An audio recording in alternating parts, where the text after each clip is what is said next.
नमस्कार मित्रांनो, मी आहे श्रीधर आणि जी के इज ओके या यूट्यूब चॅनलवर तुम्हा सर्वांचं स्वागत करत आहे. मित्रांनो, आजचा व्हिडिओ हा जनगणनेबद्दल असणार आहे. जी भारत सरकारने 2027 ची जनगणना सांगितलेली आहे. ती जनगणना तुम्ही घरी बसल्या तुमच्या मोबाईलद्वारे देखील करू शकता. परंतु कसं करायचं हे आजच्या व्हिडिओमध्ये मी तुम्हाला सांगणार आहे.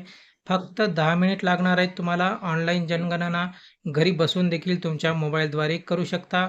चला तर मग व्हिडिओला सुरुवात करूया.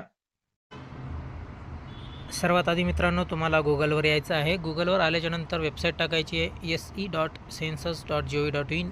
ही वेबसाईट डिस्क्रिप्शन बॉक्समध्ये दिलेली आहे. त्यानंतर मित्रांनो तुम्हाला या ठिकाणी स्टेट निवडायचं आहे. सिलेक्ट स्टेटमध्ये तुम्हाला तुमचं जे स्टेट आहे, जे राज्य आहे ते निवडायचं आहे. राज्यावर क्लिक केल्याच्यानंतर तुम्हाला खालील कॅप्चा आहे तो कॅप्चा टाकून घ्यायचा आहे. कॅप्चा व्यवस्थित पाहायचा आहे काय आहे ते कॅप्चा. त्यानंतर तुम्हाला कॅप्चा टाकून घ्यायचा आहे मित्रांनो. तो कॅप्चा टाकल्याच्यानंतर व्हेरीफाय अँड प्रोसीड या बटनवर क्लिक करायचं आहे. क्लिक केल्याच्यानंतर या ठिकाणी तुम्ही पाहू शकता वेलकम, स्वागत आहे जनगणना 2027 के मकान सूचीकरण कार्यचरण के स्वगणना SE पोर्टल में आपका स्वागत है. स्क्रोल डाऊन करून याला ओके करून घ्यायचं आहे. ओके केल्याच्यानंतर तुम्हाला आता सर्वात प्रथम name of the head of the household म्हणजेच घरातील प्रमुख व्यक्तीचं जे नाव आहे ते या ठिकाणी टाकून द्यायचं आहे. या ठिकाणी नोटीस येत आहे की जे नाव आहे प्रमुख व्यक्तीचं हे व्यवस्थितरित्या टाकायचं आहे. ते चेंज केल्या जाणार नाही. त्यामुळे तुम्ही देखील व्यवस्थितरित्या हे नाव टाकून घ्यायचं आहे. त्यामुळे आपण आता नाव टाकून घेणार आहोत मित्रांनो. या ठिकाणी नाव टाकून घ्यायचं आहे आपल्याला. मी नाव टाकून घेत आहे या ठिकाणी. त्यानंतर मोबाईल नंबर देखील टाकून घ्यायचा आहे.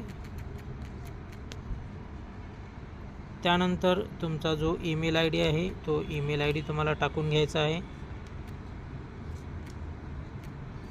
आणि व्हेरीफाय अँड प्रोसीड या बटनवर क्लिक करायचं आहे मित्रांनो.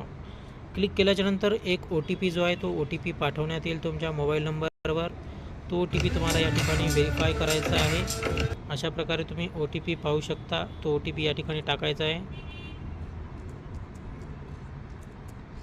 त्यानंतर व्हेरीफाय OTP यावर तुम्हाला क्लिक करायचं आहे मित्रांनो. क्लिक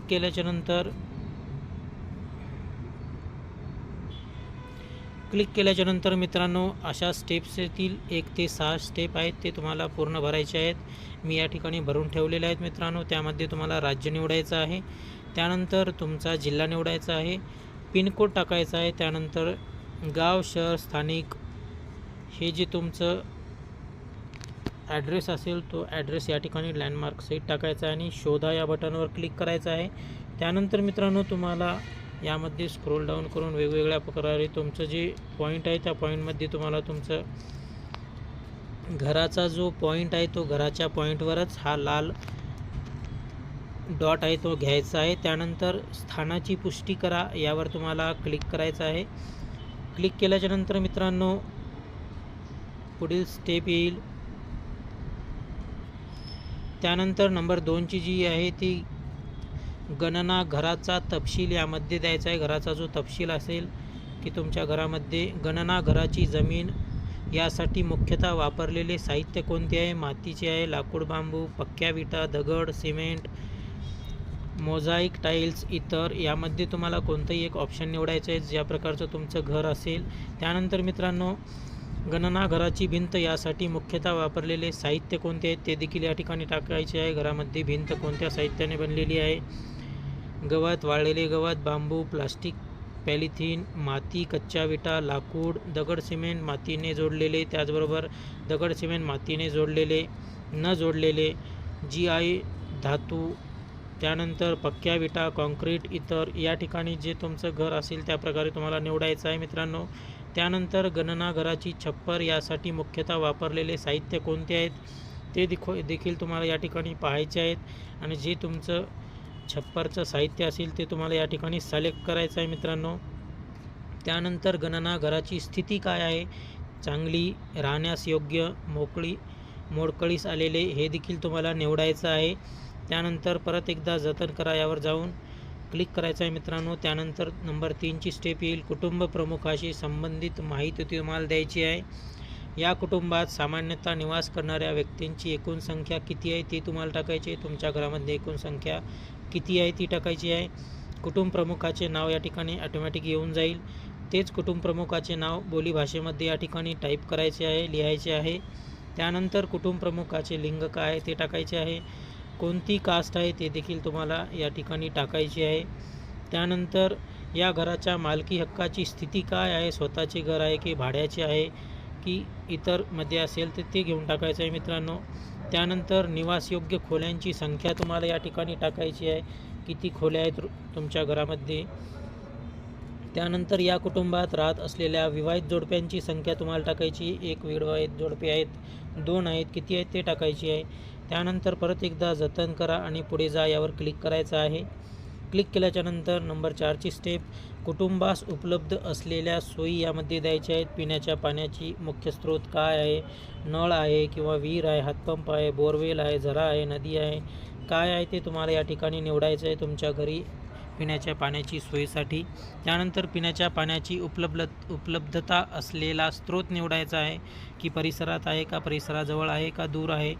त्याचबरोबर घरामध्ये प्रकाशाचा मुख्य स्रोत काय आहे, वीज किंवा रॉकेलने दिवा लावता की सौर ऊर्जा आहे, इतर तेल किंवा प्रकाशाची सोय नाही, अशा प्रकारे तुम्हाला या ठिकाणी देखील निवडायचं आहे. त्यानंतर मित्रांनो, शौचालयाची उपलब्धता आहे काय, केवळ कुटुंबासाठी वापरासाठी, इतर कुटुंबासह सामायिक वापर, त्याचबरोबर सार्वजनिक शौचालय किंवा उघड्यावर यामध्ये तुम्हाला निवडायचं आहे मित्रांनो. त्याचबरोबर शौचालयाचा प्रकार, फ्लश, फ्लोअर, फ्लश शौचालय जोडणी यामध्ये कोणता आहे ते देखील तुम्हाला निवडायचं आहे. त्यामध्ये तुम्हाला निवडून घ्यायचं आहे की कोणता आहे ते.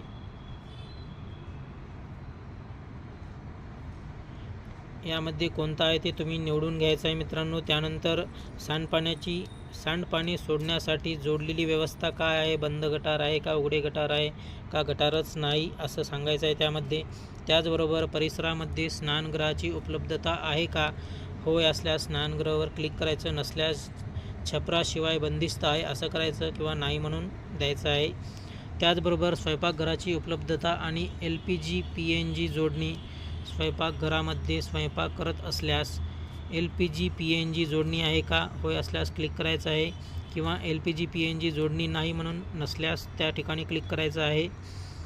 त्याचबरोबर मित्रांनो, घरामध्ये स्वयंपाक केला जातो परंतु स्वयंपाकघरात नाही तर याबद्दलचे देखील तुम्हाला पॉईंट त्या ठिकाणी निवडायचे आहे जे तुम्ही वापर करत असणार. घराबाहेर खुल्या जागेत स्वयंपाक करत असल्यास त्या ठिकाणी तसं ऑप्शन घ्यायचं आहे. त्यानंतर स्वयंपाकासाठी वापरण्यात येणारे मुख्य इंधन काय आहे, LPG गॅस, रॉकेल, शेणाच्या गवऱ्या, पिकाचा उर्वरित भाग, जळाऊ लाकूड किंवा वीज, गोबर गॅस, सौर ऊर्जा, कशावर तुमच्या घरात स्वयंपाक होतो तो देखील या ठिकाणी सेव्ह करून सबमिट करायचा आहे. त्यानंतर मित्रांनो, नंबर 5ची जी स्टेप आहे ती कुटुंबाने धारण केलेली मालमत्ता, ज्यामध्ये रेडिओ, ट्रान्झिस्टर आहे का तुमच्या घरी किंवा मोबाईल, स्मार्टफोन आहे त्यामध्ये तुम्हाला निवडायचं आहे. त्याचबरोबर दूरचित्रवाणी आहे का, म्हणजे केबल जोडणी आहे का, दूरदर्शन निःशुल्क डिश आहे का, इतर DTH डिश आहे, हे देखील तुम्हाला त्या ठिकाणी निवडायचं आहे. TV कशाप्रकारे चालते ही तुम्हाला सांगायचं आहे. त्यानंतर इंटरनेटची उपलब्धता तुमच्या घरामध्ये आहे का, तर आहे तर कशामध्ये आहे, लॅपटॉप किंवा संगणकावर किंवा मोबाईल, स्मार्टफोनवर किंवा इतर कोणत्याही उपकरणावर, किंवा नाही असल्यास नाही टाकायचं आहे. त्यानंतर मित्रांनो, लॅपटॉप, संगणक आहे का तुमच्या घरी, होय असल्यास होय करायचं आहे, नाही असल्यास नाही करायचं आहे.